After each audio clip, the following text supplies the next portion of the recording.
anonymous, and everyone should really recognize that there are different political philosophies. Problem: no one knows, from an objective point of view, what each type truly is.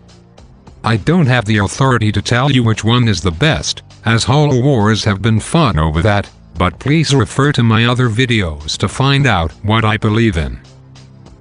This leads to political philosophies. These are actually the base of the forms of government, or lack thereof. Such as in the case of anarchism, which, fun fact, is my political philosophy.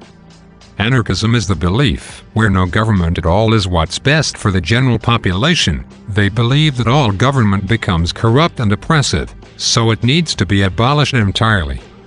Another philosophy is absolutism. This is the belief that a single ruler should rule over land or territory. The ruler would have control over everything, including people's lives. Absolutists emphasize order, the law of nature or God, and traditional values. Liberalism is another philosophy, not to be confused with Democrats, which are not liberals. Liberalism is the belief that the individual takes priority over society, that everyone deserves freedom of choice and the ability to use their own minds to make decisions. Liberals believe that everyone is equal, and that we need to evolve past certain moral values. They also believe in the free market. Current Democrats are not liberals. Democrats have proven that they believe in a state-run market, society over individual, and individuals cannot be trusted to make their own decisions. Refer to every Democrat in Washington for proof.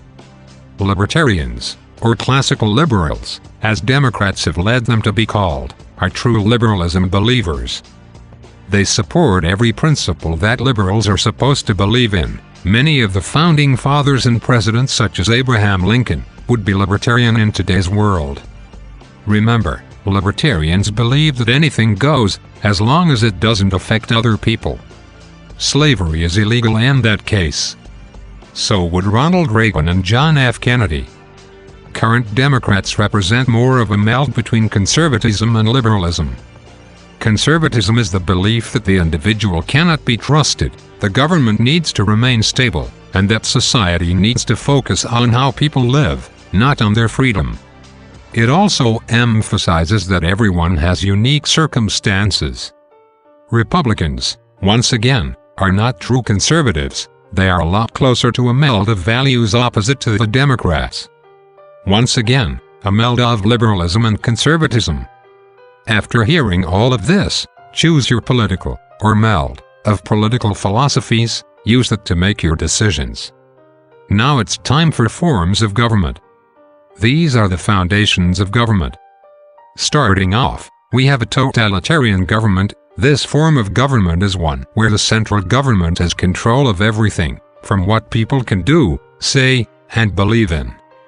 This results in perhaps the least conflict as everyone has a consensus. A totalitarian government would be efficient because no one would rival or debate. If a ruler or rulers feel a change needs to be made, it will probably be swift. However, the citizens have absolutely no control in a totalitarian government. No control of themselves or their lives. Communism is next. In communism, the state has total control. It is where, in a classless society, everyone is completely equal and works for the common good. However, people who can't work, or who work against the central government, tend to be killed because they aren't contributing to the commonwealth. A communist government offers no power to the individual. Their beliefs are decided for them, their jobs, their homes, and in some cases even their families. A communist government tends to grow powerful and perhaps even stable. That is because it works efficiently, and the people believe they are living in a utopia. The Soviet Union is one example of a communist country. Others include the People's Republic of China, North Korea, and Cuba. Its rival capitalism is where the work and organization of a country's industry is determined by private companies. In capitalism, if one company is corrupt, others might not have that corruption. The individual gets to choose where they work and what they believe in a capitalist government. But private companies could potentially be mistreating their workers or misleading people. However, that company can end if people refuse to buy their goods. Probably the most innovative, as everyone is trying to get on top, and to do that, one must innovate.